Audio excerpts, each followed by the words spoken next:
नमस्कार, मैं हूं आदित्य शुभम। ट्रेन भारतीयों की लाइफलाइन मानी जाती है और रेल यात्रा करते समय यात्रियों के मन में बहुत सारे सवाल होते हैं। उनमें से कुछ ऐसे सवाल हैं, तीन जो मेरी समझ से सबसे ज़्यादा महत्वपूर्ण हैं और आम लोगों के मन में जब टिकट बुक करते हैं तो उस समय जो आते हैं, उससे जुड़े तीन सवालों का जवाब रेल मंत्री ने संसद में दिया है। तो हम सबसे पहला जो सवाल है उस पर बात करते हैं।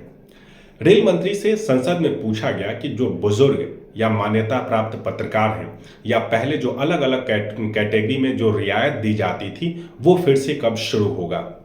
तो रेल मंत्री ने इस पर साफ साफ तो जवाब नहीं दिया, लेकिन उन्होंने कहा, एक उदाहरण देकर उन्होंने समझाया कि रेलवे की तरफ से हर टिकट पर छूट दी जाती है।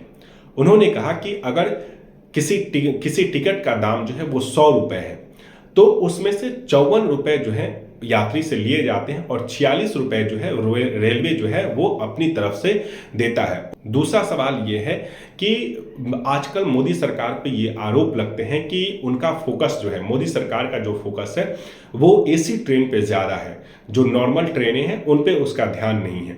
तो इस सवाल का भी जवाब रेल मंत्री ने दिया। रेल मंत्री ने कहा कि ये आरोप बिल्कुल भी गलत है, मोदी सरकार का फोकस जनरल डिब्बों को लेकर भी है।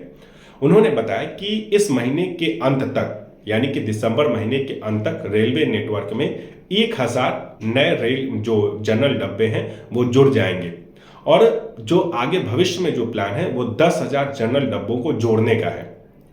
अब तीसरा जो सवाल है, जो वेटिंग लिस्ट का सवाल है, जो सबसे महत्वपूर्ण सवाल है, उस पे भी राज्यसभा में आम आदमी पार्टी के सांसद हैं, उन्होंने रेल मंत्री से 3 साल का वेटिंग लिस्ट के 3 साल का हिसाब मांगा। तो आप अगर रेल मंत्री के बयान को, इस सवाल के जवाब में रेल मंत्री के बयान को अगर सीधे सीधे तौर पर देखें तो वो ये है कि वेटिंग लिस्ट वाले जो है वो यात्रा नहीं कर सकते हैं। रेल मंत्री ने इसके जवाब में कहा कि हमारे पास जो वेटिंग लिस्ट वाले लोग होते हैं वो उनका कोई आंकड़ा नहीं होता है, उनका कोई हिसाब किताब नहीं होता है। अब आपके मन में सवाल होगा कि वेटिंग लिस्ट विंडो से भी मिलती है वेटिंग लिस्ट में, और एक इंटरनेट टिकट भी। तो इंटरनेट टिकट तो ऑटोमेटिक कैंसिल हो जाता है, लेकिन जो विंडो टिकट है और वो वेटिंग में है तो उसमें क्या है। तो उसके लिए मैंने गूगल किया तो वहां पे मुझे मालूम चला कि आप वेटिंग टिकट लेके जनरल कोच में आप यात्रा कर सकते हैं, लेकिन आप स्लीपर कोच में यात्रा नहीं कर सकते हैं, या जो भी रिजर्व कोच है आप उसमें यात्रा नहीं कर सकते हैं।